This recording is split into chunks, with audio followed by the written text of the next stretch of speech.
So let's talk a little bit about using Google, because I know you're required to use at least some information from the web, and all of you use the web, which we use every single day, I'm sure. I use it every day. And when we use Google, typically we're putting in a question. So, what are the statistics of the last Bruins game or something to that effect? Typically you're on there doing research for your daily life. But to do research for an academic paper, you want to use Google a little bit more strategically. So the first place I'm starting is within your course guide. And we're going to go to the Web Resources tab. And we're looking at some of the resources that have been provided here that would be useful to get information about your topic and get statistics and things like that. All of these are already vetted, so you're welcome to go in and look at them. Gallup News and Pew Research are great for finding background information on different topics, and hopefully you have already chosen a topic. These are great places to actually do a little research and find maybe something that interests you. If you scroll down a little further, there are shortcuts here to other government statistics, and also an evaluation tool called the CRAP test. So this is a great place to go to start, but here is an example of how we're trying to teach you to be strategic. So let's go open up a tab, and I'm looking at a search bar, and I want to show you an example of what usually happens when we do a search. I'm just going to start with homelessness, which is a big, broad topic. And what do we notice? The first thing I notice is that I got 179 million results, which is way too many. I also see that I have a Wikipedia entry, which you're not really allowed to use. It's good to go and look and find background information and other resources at the end of the entry, but don't use it to cite anything. You have other organizations, and let me just say something about .orgs. Anyone can create a website, so you really need to be very critical when you're looking at .org sites. And what I mean by that, and I will show you an example in a little while, is that if you're looking for information about homelessness, for instance, who would be experts in that topic? Would it be your neighbor? Would it be your professor? It's possible your professor might be an expert. Or would it be people who are actually studying the problem and dealing with it on a daily basis? So when you go into a website like this one, State of Homelessness, National Alliance to End Homelessness, you want to check the About tab, find out who is sponsoring the website, and just do a little research to find out who is actually writing the information on that site and providing the reports, etc. Alright, another thing to notice as you look at this, we just did this one little search. We have what here? We have some organizations. We scroll down, we have news stories. We have some government websites, newspaper articles, more. Wired is another publication. It's a magazine. The Guardian's a magazine. New York Times is a newspaper.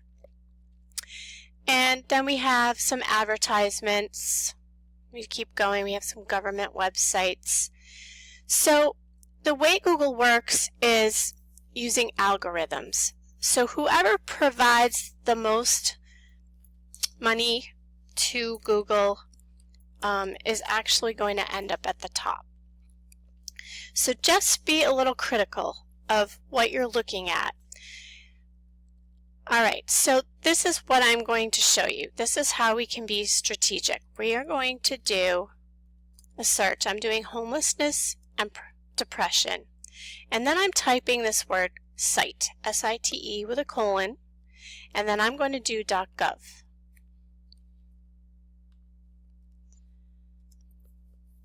And I want to show you, we only got 58,000 results, which is a lot. still, but you see that I've added a keyword in. So just like when you're searching in the databases, if you're doing research on, let's say, homelessness and depression, and you might want to add in the group that you're looking at, so I might want to do maybe adolescents or adults. I'm getting up, you can see I've already gotten to where I need to be, scholarly articles. I'm also looking at government websites because these organizations are actually doing research on these problems. You can see maternal depression as a risk factor for family homelessness and other reports that come up, and I'm not seeing any advertisements. So this is an efficient tool. You can also change and do .edu, which would be an educational organization, because at most universities and colleges, faculty are doing research, and you will find scholarly articles through this. Now I am going to make a little announcement here that if you go into an article, for instance, let's see if we can find something here. If I see a PDF, pretty much that means I can get into it. If I'm going to maybe this one, let me just click on that and see. So this is a paper that looks like you can read the entire thing. But sometimes you're going to run into a website where it's going to require you to pay for the article. Never ever pay for an article. If you really think the article is of interest to you, you can try to copy the title of the article and put it into one of the databases, like Academic Search Premier, or we have one also called Science Direct, which if you go to the library website to the articles tab, you can search the A to Z list of databases and go to the S's and find Science Direct. You would put the title of the article in quotation marks, and then you would be able to see if we have access to that. If we do not have access, you can try to get it through interlibrary loan. However, that takes planning, and you need to leave enough time in order for it to be delivered to you in your email. It takes up to 72 hours, sometimes a little longer, so you really need to plan ahead. But as you can see, I'm getting a lot of articles about my topic, and I'm not getting any advertisements. So this is really a strategic way to use Google. And government websites are also a great place to go because, like I said, they're doing research on different topics. So if I changed and added, for instance, women, now I'm down to 43,200 results. So my results are shrinking. So this is a good place to come to find at least one article or further information beyond that tab that's in your course guide, the web resources. So hopefully this is helpful and will help you be a little more efficient with using Google.